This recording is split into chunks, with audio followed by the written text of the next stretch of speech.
हैं अपने पार्ट 6 में।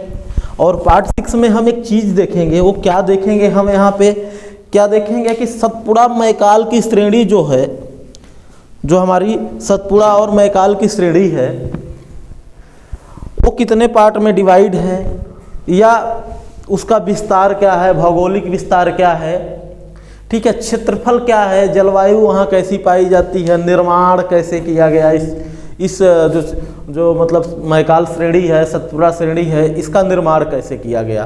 तो अगर हम किसी पर्वत श्रेणी को ले लें, मान लेते हैं हमारे पास एक पर्वत श्रेणी है, क्या है, एक पर्वत श्रेणी है, पर्वत श्रृंखला है। अब यहाँ पे हम क्या करेंगे, किसी भी पर्वत श्रृंखला की 3 पार्ट में उसको हम डिवाइड कर सकते हैं, एक पूर्वी भाग, एक पश्चिमी भाग और एक मध्य भाग, ठीक है। तो अगर हम मान लीजिए सतपुड़ा और मैकाल की श्रेणी को लेते हैं, तो सतपुड़ा और मैकाल की श्रेणी में हम देखेंगे कि जो पश्चिमी श्रेणी है मेरे भाई, वो राजपीपला से है। कहाँ से है, राजपीपला, वहाँ की पश्चिमी श्रेणी कौन सी है, पश्चिमी चोटी सतपुड़ा मैकाल की कौन सी है, राजपीपला है, ठीक है।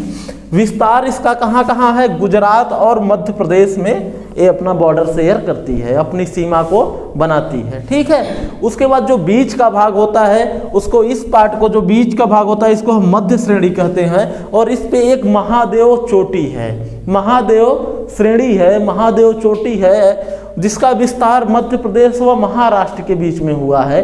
कहाँ हुआ है, मध्य प्रदेश और महाराष्ट्र के बीच में हुआ है। पूर्वी श्रेणी एक है, पूर्वी श्रेणी में जिसको हम मैकाल की श्रेणी कहते हैं या मैकाल श्रेणी कहते हैं, वो है हमारी पूर्वी श्रेणी। पूर्वी श्रेणी कौन सी है, मैकाल श्रेणी है, ठीक है। मैकाल श्रेणी जो पूर्वी श्रेणी है, मैकाल श्रेणी है, इसका विस्तार मध्य प्रदेश व छत्तीसगढ़ के बीच में है। इसे बॉर्डर बनाता है मध्य प्रदेश और छत्तीसगढ़। जैसा आप लोग जानते हैं कि मध्य प्रदेश छत्तीसगढ़ पहले एक ही था, 2000 में इसका विभाजन कर दिया गया। अब इस क्षेत्र की स्थिति क्या है, ग्लोब पर स्थिति क्या है, इसका क्षेत्रफल मध्य प्रदेश के क्षेत्रफल का कितना % है, इन सारी चीज़ों को हम देखेंगे। तो स्थिति क्या है, सतपुड़ा मैकाल श्रेणी नर्मदा, सतपुड़ा मैकाल श्रेणी नर्मदा घाटी के दक्षिण में, नर्मदा घाटी के दक्षिण में समानांतर पर स्थित है। अब देखिए, नर्मदा घाटी के दक्षिण में समानांतर श्रेणी है, वो सतपुड़ा और मैकाल की श्रेणियाँ हैं, ठीक है। जब विस्तार इसका कहाँ से कहाँ तक हमने किया ग्लोब पर, 21 डिग्री से 30 मिनट तक, ठीक है, 21 डिग्री से 30 मिनट तक से 23 डिग्री उत्तरी अक्षांश पर लोकेट करता है। उत्तरी अक्षांश पे कितने डिग्री कितने मिनट पे है, 21 डिग्री से 30 मिनट से 23 डिग्री उत्तरी अक्षांश तक है, तथा 74 डिग्री 30 मिनट से 81 डिग्री पूर्वी देशांतर पे स्थित है। ये रही इसकी ग्लोब की स्थिति, ठीक है। उसके बाद आप यहाँ से देख लीजिए क्षेत्रफल कितना है।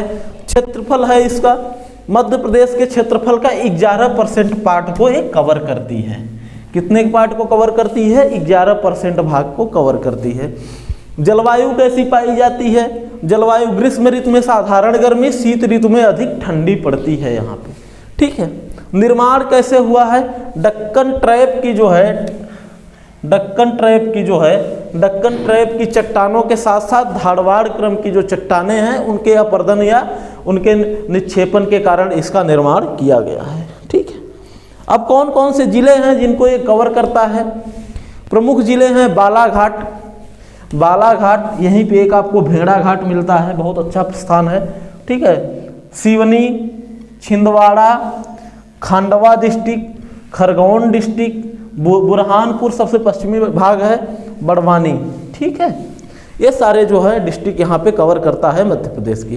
वर्षा कितना होती है, पश्चिमी घाट में हमें पता है कि वर्षा नॉर्मल होती है 75 सेंटीमीटर, और पूर्वी भाग में 150 सेंटीमीटर तक पानी यहाँ पे बरसता है, ठीक है। जब इतना पानी बरसता है तो यहाँ की नदी भी अच्छी खासी नदी रिवर निकलेंगी। ताप्ती रिवर यहाँ की एक प्रमुख रिवर है।